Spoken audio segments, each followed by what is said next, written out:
Hi friends, கர்த்தர் எனக்கு கொடுத்த வாக்குத்தத்தம் சொன்னா 1 சாமுவேல் 2ஆம் அதிகாரம் 8ஆம் வசனம். அவர் சிறியவர்களை புழுதியிலிருந்து எடுத்து எளியவனை குப்பையிலிருந்து உயர்த்துகிறார். அவர்களை பிரபுக்களோடு உட்காரவும் மகிமையுள்ள சிங்காசனத்தை சுதந்திரிக்கவும் பண்ணுகிறார். பூமியின் அஸ்திபாரங்கள் கர்த்தருடையவைகள், அவரே அவைகளின் மேல் பூச்சக்கரத்தை வைத்தார். எனக்கு அன்பான தெய்வ பிள்ளைகளே, நார்மலான மனுஷங்க நம்மளை பார்க்குற மாதிரி கர்த்தர் நம்மளை பார்க்க மாட்டார்.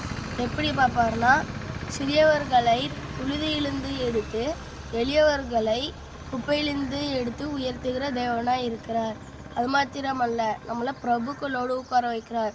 பிரபுக்கள்னால் பெரிய பெரிய ராஜாக்களோடு உட்கார வைக்கிறது மட்டும் இல்லாமல் நம்மளுக்காக ஒரு மகிமையுள்ள ஒரு சிங்காசனத்தையும் தருகிறார்.